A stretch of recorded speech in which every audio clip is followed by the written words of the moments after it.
तो दरवाजा बंद कर दीजिए। विकास सर आज नहीं है, कहीं गए हुए हैं। मॉर्निंग में फ़ोन किए थे तो उनका क्लास आज नहीं होगा। देखते हैं कब कंडक्ट हो सकता है। टेस्ट के लिए बोले हुए हैं। हाँ हाँ,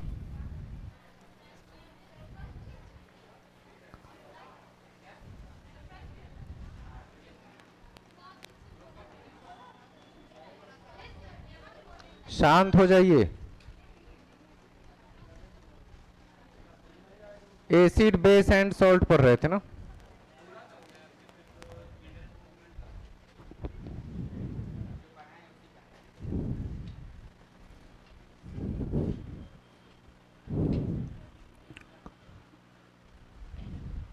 लास्ट टाइम क्या बताए थे इसमें?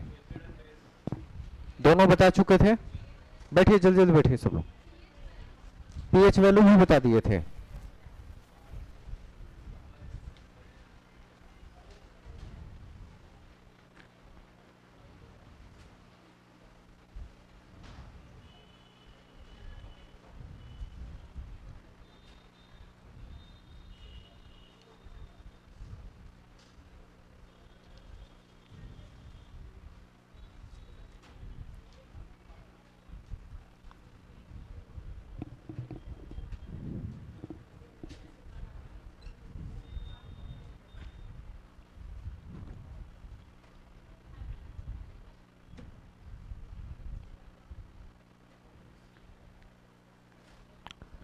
नोट कर लिए? देखते हैं। आज का टॉपिक है साल्ट। और साल्ट यानी लवण या नमक कहा जाता है इसे। लवण भी कह सकते हैं या नमक।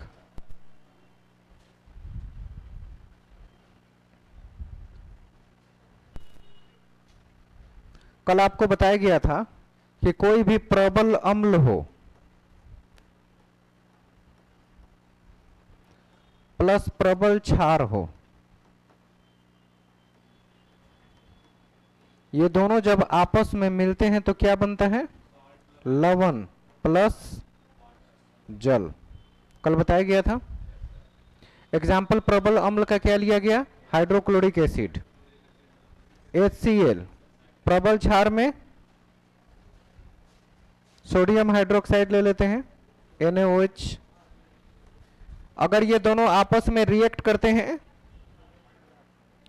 तो ये बन जाता है सोडियम क्लोराइड प्लस H2O। और यही सोडियम क्लोराइड क्या कहलाएगा? यहाँ सॉल्ट के रूप में जाना जाएगा। तो लवण के लिए कोई बहुत लंबी चौड़ी परिभाषा नहीं है, बहुत सिंपल सी लॉजिक है, उसी पर काम कर रहे हैं।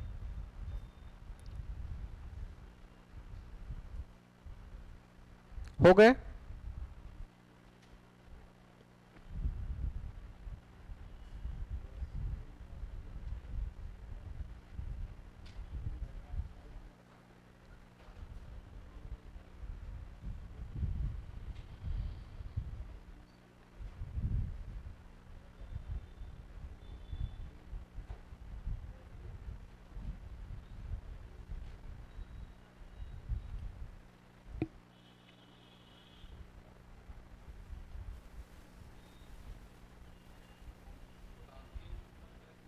पोटेशियम से भी कर सकते हैं। सबसे प्रबल लिखा हुआ है तो प्रबल में सबसे सोडियम हाइड्रोक्साइड, उसी को यूज किया गया है। प्रबल अम्ल और प्रबल क्षार ये दोनों मिलकर लवण का निर्माण करते हैं। नेक्स्ट देखेंगे।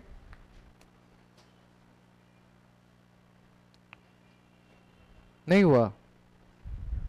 हो गया ना? अब लिखेंगे हम लोग लवण के प्रकार।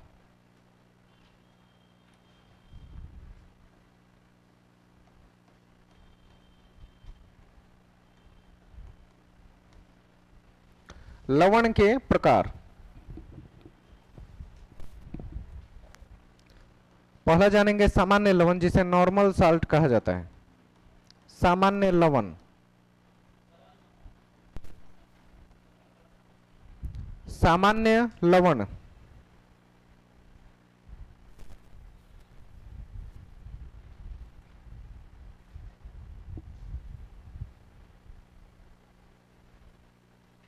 इसकी क्या पहचान है? इसकी अभिक्रिया से हाइड्रोजन पूरी तरह स्थानांतरित हो जाता है, मतलब एक से दूसरे श्रेणी में चला जाता है, इसलिए इसको नॉर्मल साल्ट के नाम से जाना जाता है। एक लाइन लिख लीजिए, इसमें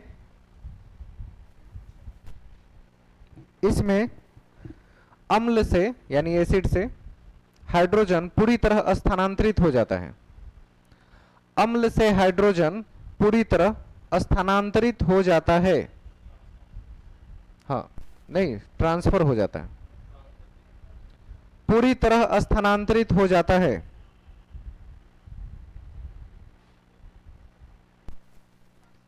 और क्या क्या बना देता है, एग्जाम्पल लिख लेंगे, जैसे सोडियम के साथ क्लोराइड बना लिया, पोटेशियम के साथ क्लोराइड बना देता है ना, सोडियम के साथ सल्फेट भी बना सकते हैं, मतलब हाइड्रोजन पूरी तरह से विस्थापित हो जाएगा, हाइड्रोजन कहीं नजर नहीं आएगा, तो इसको सामान्य लवण कहा जाता है।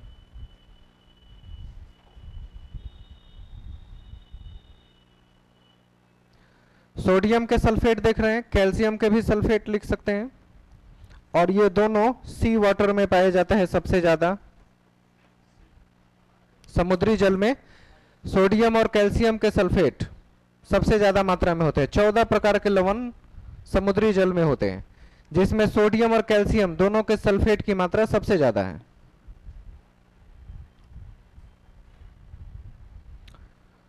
यह हुआ नॉर्मल साल्ट। दूसरा लिखेंगे एसिडिक साल्ट, अम्लीय लवण।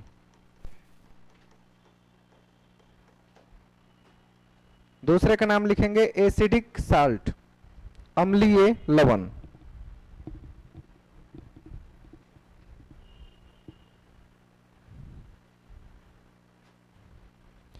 इसमें हाइड्रोजन स्थानांतरित नहीं होता, इसमें हाइड्रोजन स्थानांतरित नहीं होता। जैसे सोडियम बाइसल्फेट,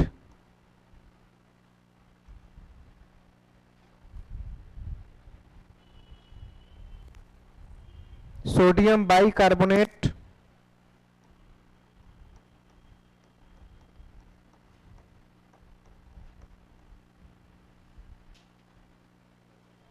और कौन कौन से हो सकते हैं,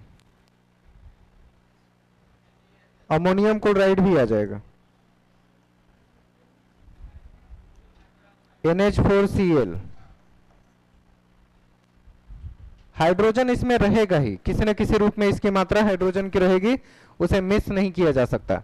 तो कहेंगे हाइड्रोजन है तो इसका नेचर एसिडिक होगा। जिस लवण में हाइड्रोजन की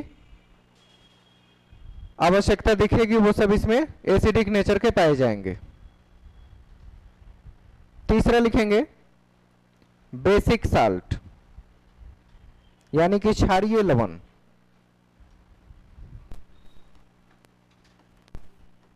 बेसिक साल्ट, इसको क्षारीय लवण के नाम से जानते हैं।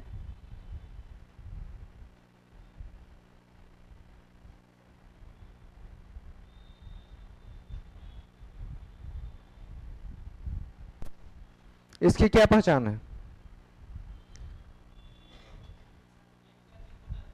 एक से अधिक नहीं कह सकते पहचान, जैसे हाइड्रोजन का होना, हाइड्रोजन का नहीं होना, तो इसमें क्या आएगा, हाइड्रोक्साइड, हाइड्रोजन ऑक्साइड नहीं होता है। लिखेंगे इसमें OH, इसमें OH यानी हाइड्रोक्साइड, OH यानी हाइड्रोक्साइड सम्मिलित रहता है, हाइड्रोक्साइड सम्मिलित रहता है।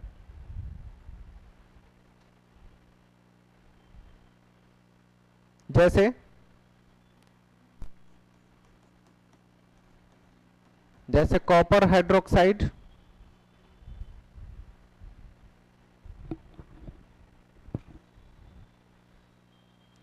कॉपर कार्बोनेट भी इसका एग्जाम्पल हो सकता है, CuCO3।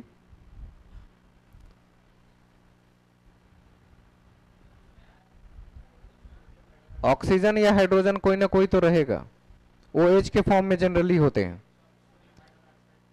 सोडियम वो तो बेसिक है, साल्ट के रूप में नहीं है। NaOH बेस है, OH लग गया तो बेसिक्स कहलाएंगे, लेकिन वो नमक के रूप में बेसिक कैसे कहलाएंगे, उसके लिए अलग है। सोडियम कार्बोनेट को भी ले सकते हैं, Na2CO3।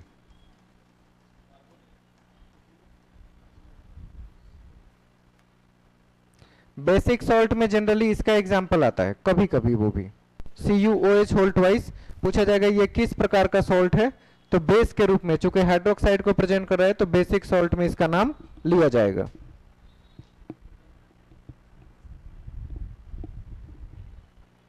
इसके बाद होता है मिक्स्ड साल्ट,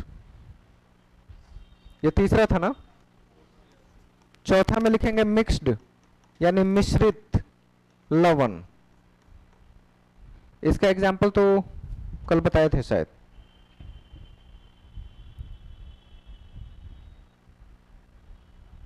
विरंजक चूर्ण का नाम सुना है? क्या फॉर्मूला होता है? CaOCl इंटू, इसको कहते हैं विरंजक चूर्ण। यह मिक्स होने का एग्जाम्पल बताता है।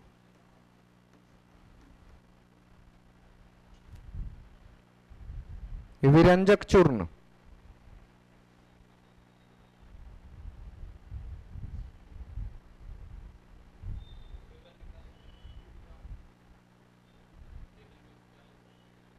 मिक्स सॉल्ट में ऑक्सीजन हाइड्रोजन सब मिक्स होता है, इसमें अलग अलग नहीं होते।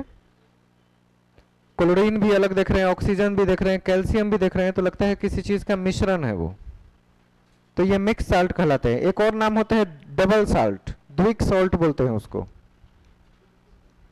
डबल साल्ट, इसको द्विक लवण के रूप में काउंट किया जाता है। इसका एग्जाम्पल भी कल बताए थे आपको, पोटास एलम।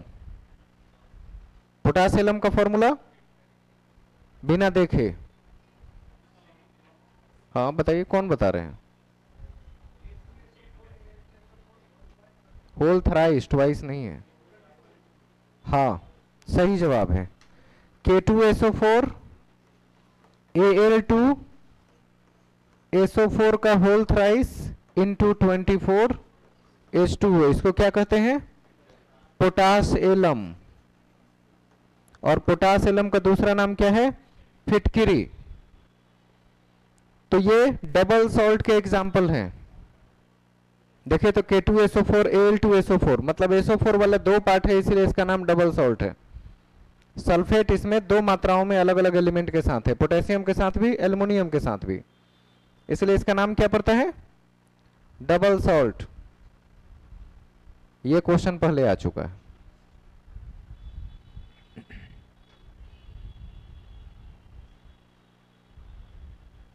नेक्स्ट,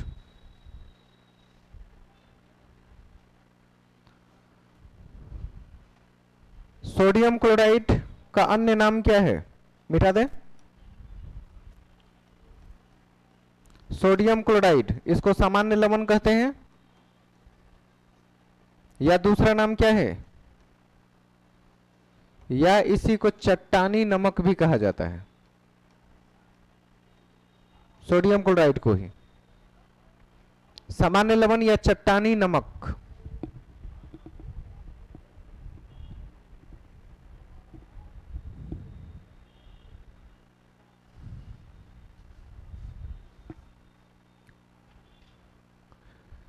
अब इस क्वेश्चन को रिलेट कर दिया जाता है, पता है कहां से?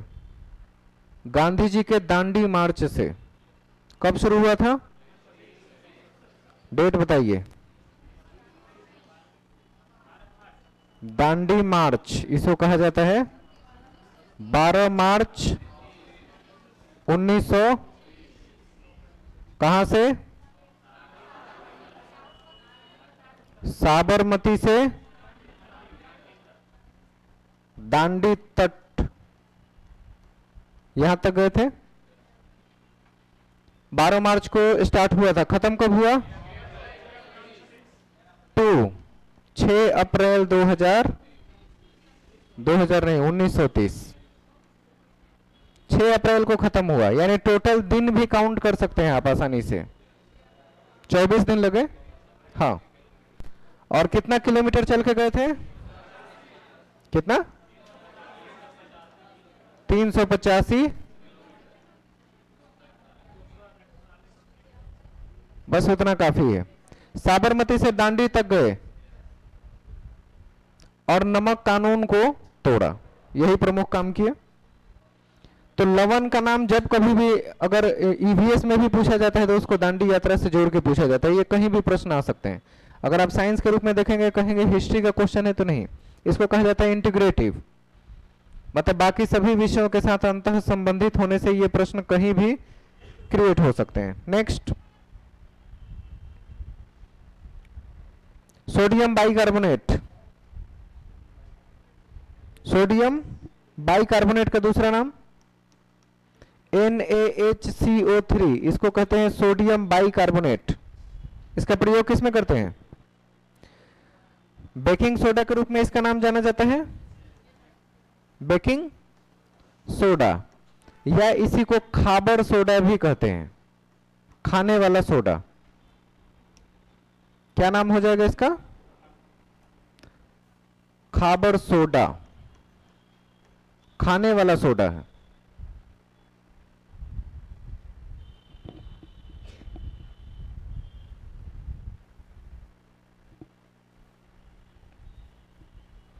एप्सम सॉल्ट का नाम सुना है? एप्सम लवण,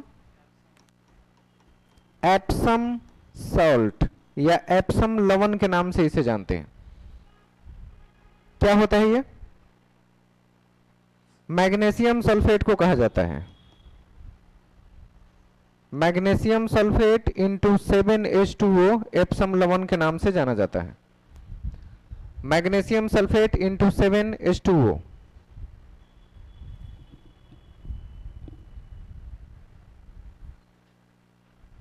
जिप्सम का क्या काम है? जिप्सम का नाम सुना है ना?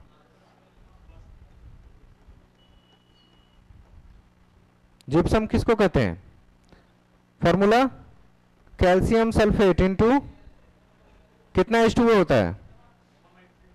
2H2O होता है इसमें। Calcium sulphate into 2H2O gypsum कहलाता है। जिप्सम का दूसरा नाम POP, प्लास्टर ऑफ पेरिस कहा जाता है, या शॉर्ट में POP, इसे प्लास्टर ऑफ पेरिस के नाम से जानते हैं। डिजाइन वगैरह बनाने में इसका प्रयोग करते हैं, नक्काशी करने में, और सूखने के बाद बहुत ही हार्ड हो जाता है ये। हाँ, आजकल जिप्सम की मतलब घेरने के लिए दीवार की तरह पतला सा जिप्सम वॉल बना रहे हैं, दिखने में दीवार जैसा ही लगेगा। हाँ, जिप्सम का ही प्रयोग होता है। कोई डिजाइन नक्काशी अगर बनाना हो इसमें तो सीलिंग्स में काफी महंगा भी होता है। प्लास्टर ऑफ पेरिस तो हाथों में भी लगाते हैं, टूट फूट जाता है तो हाथ में, पैर में, कहीं भी हड्डियों की टूट हो जाए तो प्लास्टर ऑफ पेरिस का प्रयोग किया जाता है। नेक्स्ट, सोडियम कार्बोनेट, इसको धोने वाला सोडा कहा जाता है। आगे लिखें, सोडियम कार्बोनेट।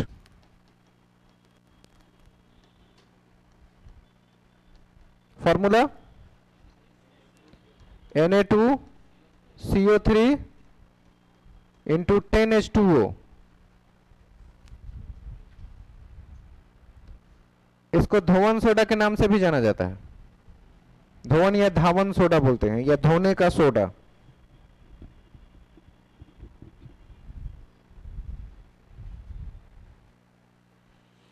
एक और टर्म है potassium nitrate. Formula potassium nitrate का formula KNO3, potassium nitrate, KNO3, potassium nitrate.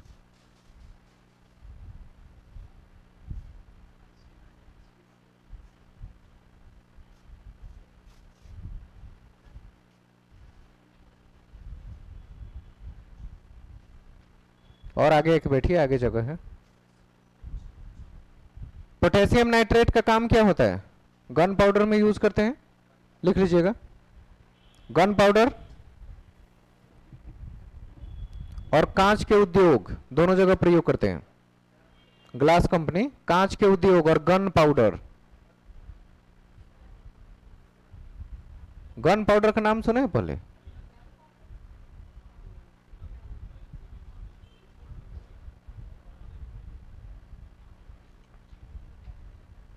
किसी ने गन पाउडर के बारे में पहले से सुना है?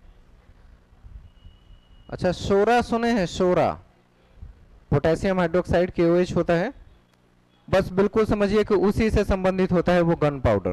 पोटेशियम की मात्रा ज्यादा है तो गन पाउडर के नाम से जाना जाता है। कांच उद्योग में भी इसका प्रयोग किया जाता है, पोटेशियम नाइट्रेट का, और गन पाउडर के रूप में प्रयोग किया जाता है। नेक्स्ट लिखेंगे एक और पॉइंट, कॉपर सल्फेट।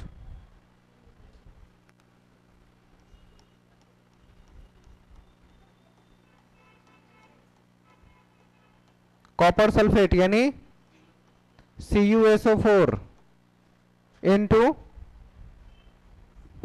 उसके बाद क्या, 7, कम कर दीजिए थोड़ा, 5H2O। Copper sulphate CuSO4 into 5H2O को कहा जाता है।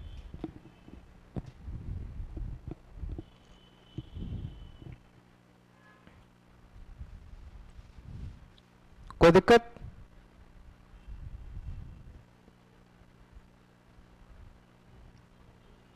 कौन सा? कॉपर सल्फेट का रंगाई और छपाई में इसका प्रयोग करते हैं। रंगाई और छपाई, कीटाणुनाशक के रूप में भी प्रयोग करते हैं। सेवलॉन वगैरह होता है ना, उसमें भी इसकी मात्रा होती है कॉपर सल्फेट की। रंगाई, छपाई, कीटाणुनाशक, इसके रूप में कॉपर सल्फेट का प्रयोग किया जाता है। एक और टर्म होता है पोटेशियम परमैंगनेट, इसका नाम सुना होगा, potassium permanganate, KMnO4। Potassium permanganate, इसका क्या काम है? वायु को शुद्ध करने और कीटाणुनाशक दोनों में प्रयोग करते हैं। वायु को शुद्ध करने और कीटाणुनाशक।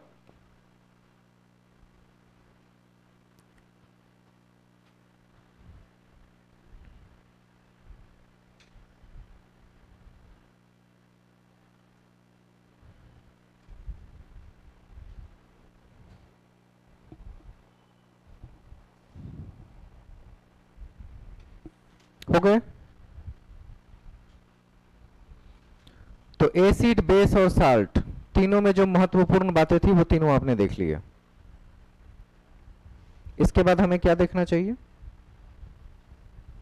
मेटल और non metal,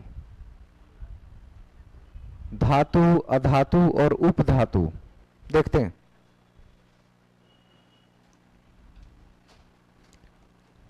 metal, non metal और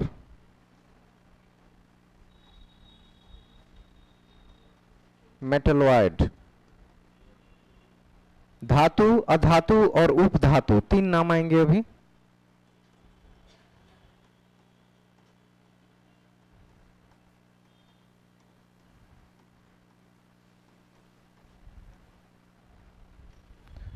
धातु, अधातु और उपधातु,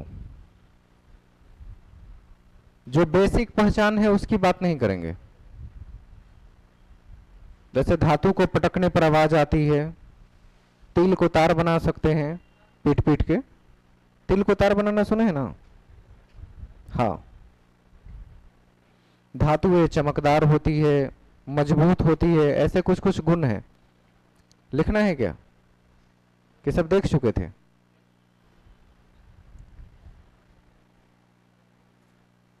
धातुओं के क्वथनांक और गलनांक दोनों उच्च होते हैं। कुछ कुछ जो जरूरी है वो लिख लीजिए, बाकी सब समझ में आ जाएगा। धातु के बारे में सबसे पहले लिखेंगे, धातुओं के क्वथनांक और गलनांक, मेल्टिंग पॉइंट, बॉइलिंग पॉइंट, दोनों क्वथनांक और गलनांक दोनों उच्च होते हैं।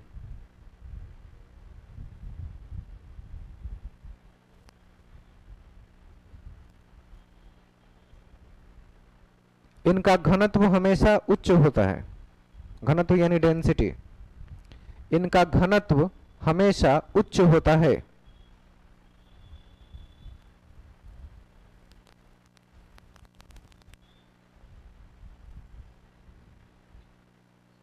अच्छा, क्वेश्चन ऐसे भी पूछा जाता है कि सभी धातुओं के गलनांक और क्वथनांक उच्च होते हैं, किसको छोड़कर?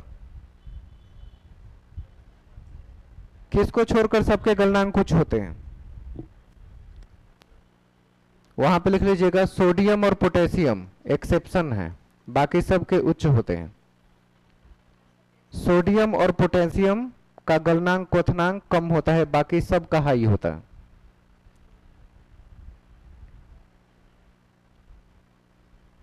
ठीक है,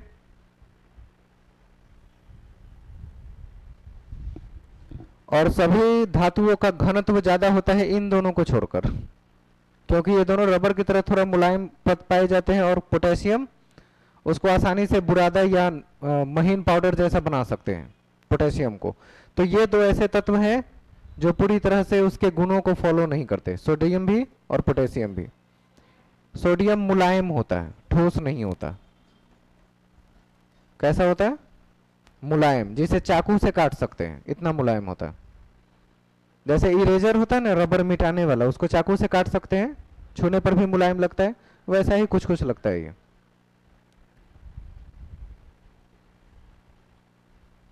सभी धातुएं कठोर होती है इन दोनों को छोड़कर,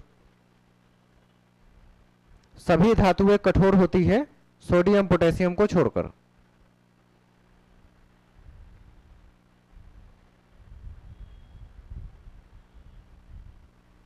नेक्स्ट,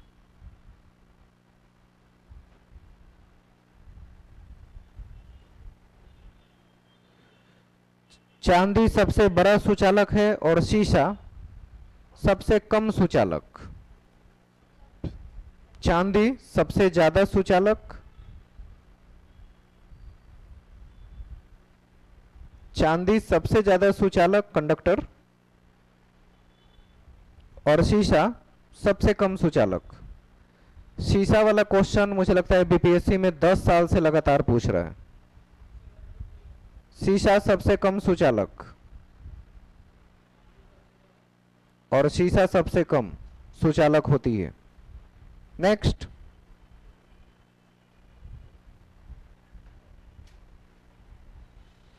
धातुएं चमकदार होती है और तन्य भी।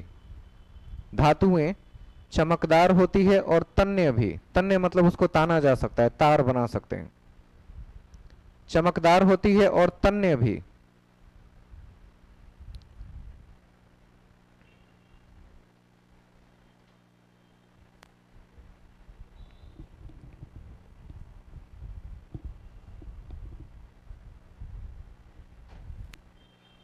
हो गया, लाइन चेंज करके लिखेंगे, धातु ऑक्सीजन से अभिक्रिया करके क्षार का निर्माण करती है।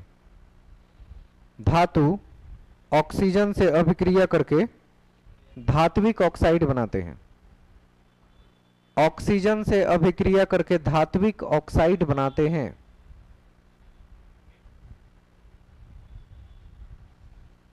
मेटल ऑक्साइड, धात्विक ऑक्साइड बनाते हैं।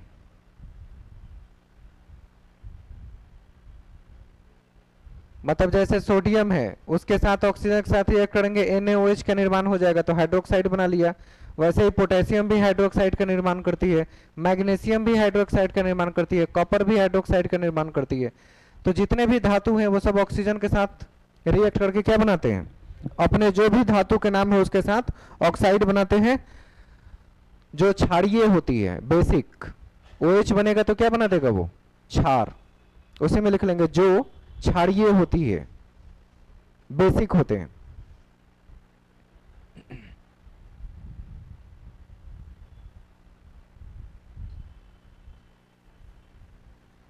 नेक्स्ट, क्षारीय बेसिक बनाते हैं, यानी कि क्षार की तरह बिहेव करेंगे वो। अब कुछ मेटल्स हैं जिनके बारे में उनकी विशेषता को जानना होगा। जैसे सबसे पहले नाम आता है सोडियम, Na। इसका नाम सोडियम। परमाणु संख्या 11, द्रव्यमान संख्या 23, लगभग डबल बताए थे ना, लगभग का ध्यान रखिएगा, लगभग डबल के बराबर होती है।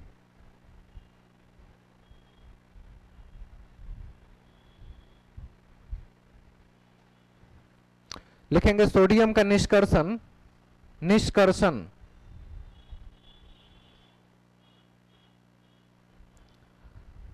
सोडियम का निष्कर्षण कास्टनर विधि द्वारा होता है, कास्टनर प्रोसेस। सोडियम का निष्कर्षण कास्टनर विधि द्वारा होता है। विधि का नाम एग्जाम में आते हैं, बाकी कोई पूछे ना पूछे। लाइन चेंज करके लिखेंगे भूपर पट्टी में, भूपर पट्टी मतलब पृथ्वी पर, पृथ्वी की परपट्टी पर, भूपर पट्टी पर इसकी मात्रा 2.24% है कि 27 है। भूपर पट्टी पर इसकी मात्रा 2.27% है सोडियम की, पृथ्वी की सतह पे।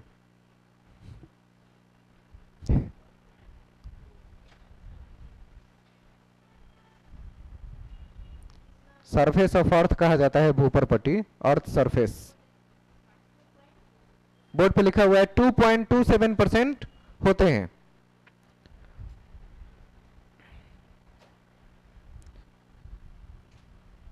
यह एक सफेद धातु है जो मुलायम होती है। नेक्स्ट पॉइंट में लिखेंगे यह एक सफेद धातु है जो मुलायम होती है, जो मुलायम होती है।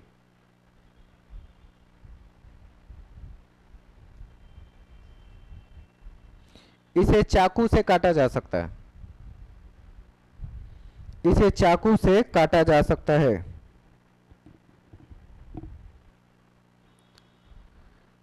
लाइन चेंज करके लिखेंगे इसकी क्रियाशीलता उच्च होती है, एक्टिविटी रेट हाई होती है, इसकी क्रियाशीलता उच्च होती है।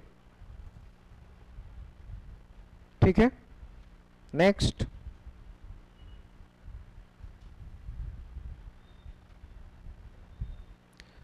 यह बेंजीन में पूरी तरह घुल जाती है, यह बेंजीन में, बेंजीन माने क्या, C6H6, यह बेंजीन में पूरी तरह घुल जाती है।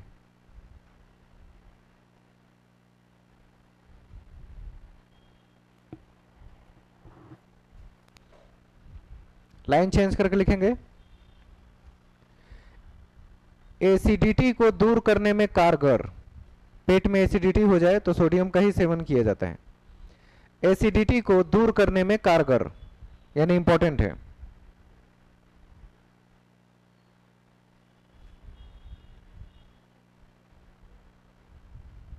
ठीक है,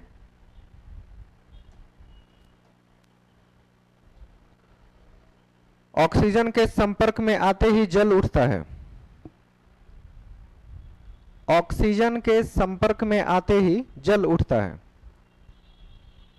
अतः केरोसिन में डुबा के रखते हैं। ऑक्सीजन के संपर्क में आते ही जल उठता है, अतः केरोसिन में डुबा कर रखते हैं।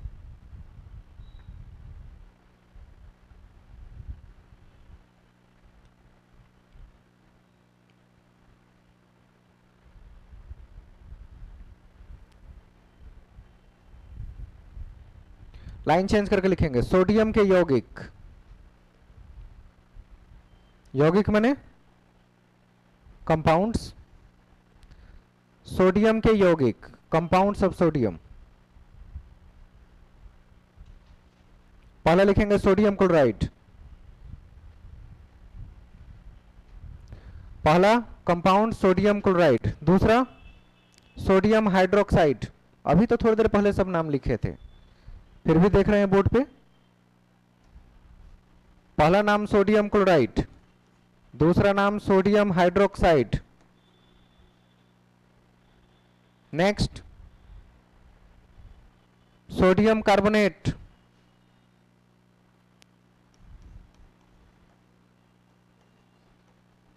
सोडियम बाइकार्बोनेट, ठीक है। Sodium sulphate Na2SO4। Next,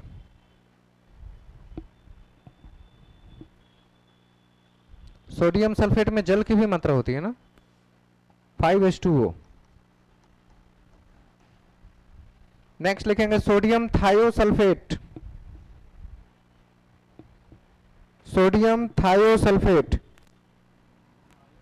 thiosulphate Na2SO2 5H2O, इसको थायोसल्फेट पढ़ते हैं। Sodium thiosulphate Na2SO2 into 5H2O।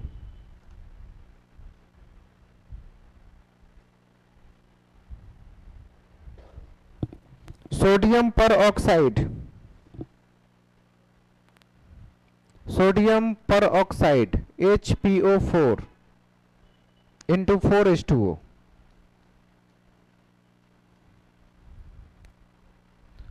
Sodium पर ऑक्साइड कितने नाम हो गए?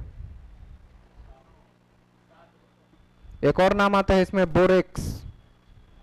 बोरेक्स क्या फॉर्मूला होता है उसका?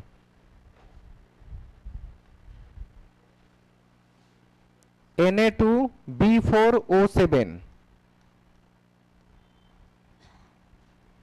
जल की मात्रा कितनी होती है? 7 या 10? जल की मात्रा 7 होती है कि 10 होती है? 10H2O होता है। इसको पढ़ते हैं हम लोग बोरेक्स। कई एग्जाम्स में अब तक ये नाम आ चुके हैं, कोई नया नाम नहीं है। सोडियम का यौगिक कंपाउंड है।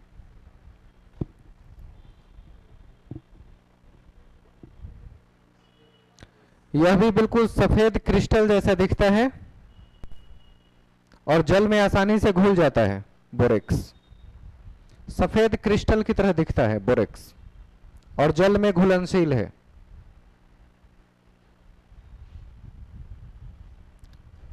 साबुन में, मोमबत्ती में, इन सब में बोरेक्स का प्रयोग करते हैं, तभी वो पूरी तरह बन पाता है।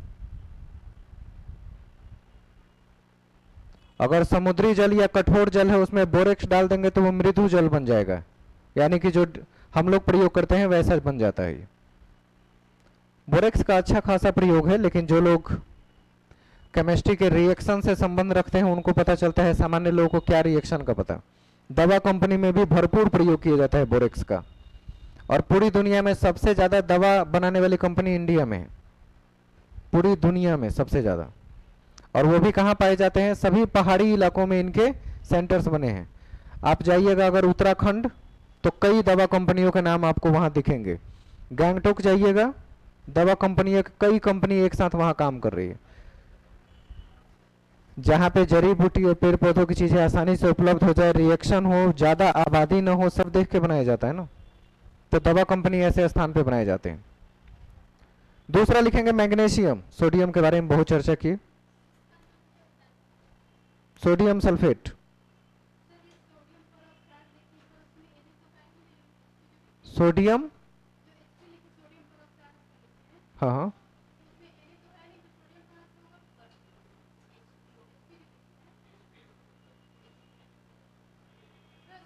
अच्छा, हाँ हाँ समझ गए हम।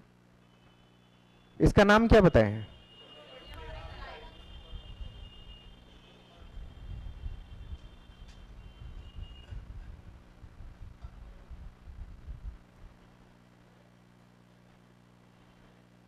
बात सही है। इसमें सोडियम है नहीं तो सोडियम पर नाम कैसे हो सकता है? वो तो Na2H2 होता है। Na2H2 होता है सोडियम पर, इसका नाम है। ये है सोडियम पर ऑक्साइड। तो इसका नाम क्या है? सोडियम पर का नाम बदल लीजिए, Na2H2 होता है सोडियम पर, लेकिन HPO4 किसका नाम है?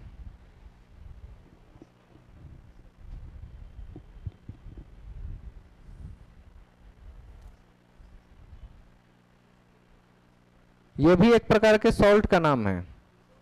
इसको कहते हैं माइक्रोकॉस्मिक सॉल्ट, माइक्रोकॉस्मिक सॉल्ट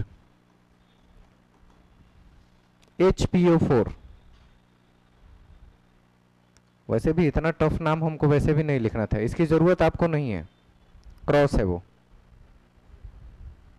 दिमाग में ऐसे चल रहा था, लिखना नहीं था, लेकिन लिखा गया वो नाम किसी और का था, सेट हो गया। माइक्रोकॉस्मिक सॉल्ट की आवश्यकता आपको नहीं है। आगे देखेंगे हम लोग मैग्नीशियम।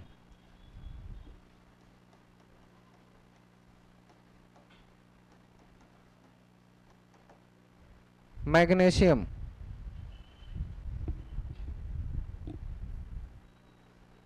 मैग्नीशियम को क्या लिखते हैं?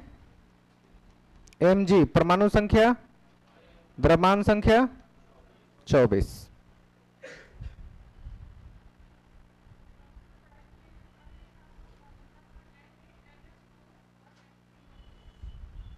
दो अलग अलग चीज है वो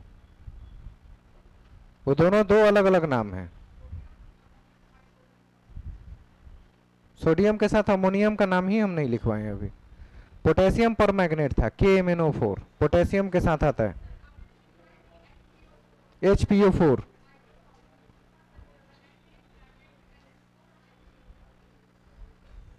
माइक्रोकॉस्मिक का ना, HPO4 जनरली लिखा जाता है, माइक्रोकॉस्मिक के उसका नाम दिया जाता है HPO4 इंटू 4H2O, बस यही इतना नाम है। HPO4 इंटू 4H2O, इसका नाम है माइक्रोकॉस्मिक सॉल्ट। उसमें कोई और नाम दे रहा होगा। आजकल रोज इतने नए नए तत्व ढूंढे जा रहे हैं कि उसका किसी न किसी के साथ रिएक्शन तो दिखाई ही देगा।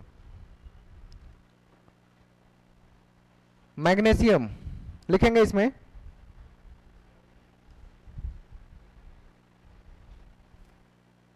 इसका कलर कैसा होता है? ग्रे कलर का होता है। मैग्नीशियम का कलर ग्रे होता है। ग्रे को धूसर बोलते हैं ना, धूसर। आप हिंदी नहीं देखते होंगे इसलिए ध्यान नहीं है। इसका कलर ग्रे होता है और ग्रे को कहते हैं हम लोग धूसर।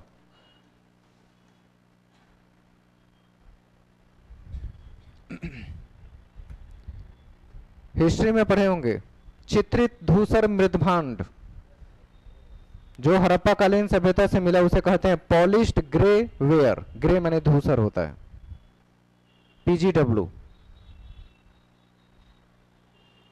मैग्नीशियम में लिखेंगे,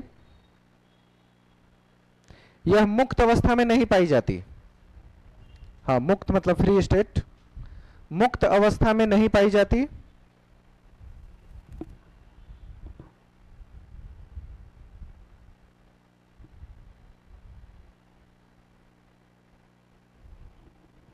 लाइन चेंज करके लिखेंगे, इसका निष्कर्षण मैग्नेसाइट से किया जाता है। इसका निष्कर्षण मैग्नेसाइट द्वारा किया जाता है। मैग्नीशियम का ही एक रूप है मैग्नेसाइट। निष्कर्षण मैग्नेसाइट द्वारा किया जाता है, बोर्ड पर लिखा हुआ है, मैग्नेसाइट द्वारा किया जाता है। लाइन चेंज करके लिखेंगे, इसका प्रयोग फोटोग्राफी में करते हैं। इसका प्रयोग फोटोग्राफी में करते हैं।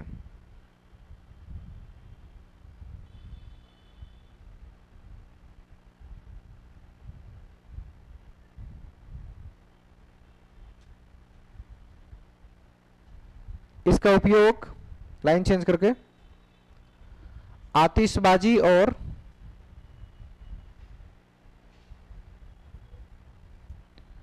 इसका उपयोग आतिशबाजी और फ्लैश लाइट बनाने में करते हैं। आतिशबाजी और फ्लैश लाइट, जो ज्यादा रोशनी देता है ना वो फ्लैश लाइट होता है। फ्लैश लाइट बनाने में किया जाता है।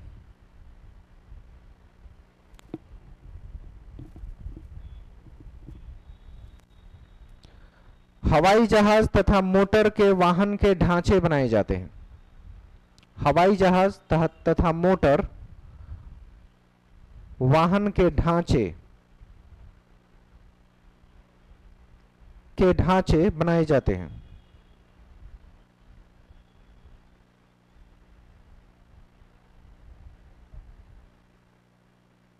इससे मिश्र धातु भी बनाया जाता है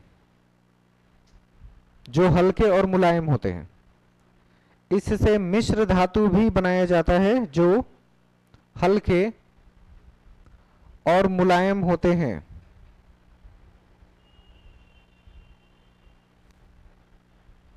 निष्कर्षण को अंग्रेजी में क्या कहते हैं? क्या? अरे वो नहीं, धातुओं का निष्कर्षण वो पूछ रहे हैं, निष्कर्ष नहीं, निष्कर्षण। निष्कर्षण को अंग्रेजी में एक्सट्रैक्शन कहा जाता है। एक्सट्रैक्शन मतलब वो धातु किसके साथ निष्कर्षित होकर निकलती है, क्योंकि मुक्त अवस्था में तो होती नहीं है, उसको मैग्नीशियम बनाने के लिए प्रक्रिया से गुजरना पड़ता है। तो वही मैग्नेसाइट के द्वारा इसका निष्कर्षण यानी एक्सट्रैक्शन किया जाता है, तब जाके मैग्नीशियम प्राप्त होता है। मैग्नीशियम मुक्त अवस्था में नहीं पाया जाता। मुक्त अवस्था में कौन सा धातु पाया जाता है?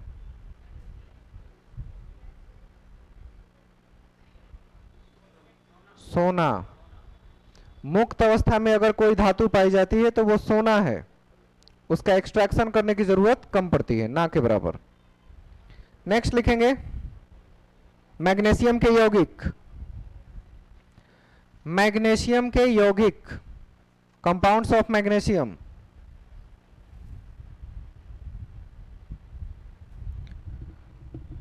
पहला लिखेंगे मैग्नीशियम सल्फेट।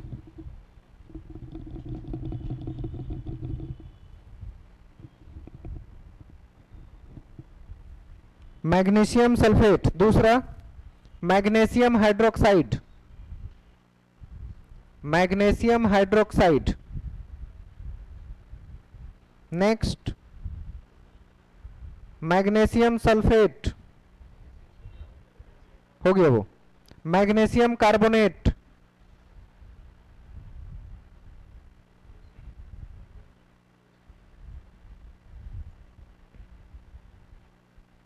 ठीक है,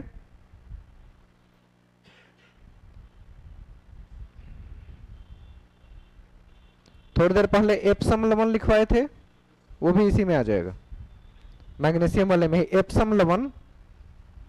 एप्सम साल्ट लिख सकते हैं, इसके यौगिक का ही प्रकार है वो भी। सॉल्ट में एग्जांपल लिखाए थे ना, एप्सम सॉल्ट वही है, मैग्नीशियम ही है उसमें। काफी है।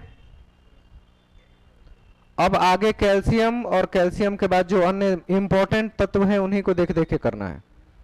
फास्फोरस के बारे में भी करना है, तो रहने देते हैं आज इतना ही।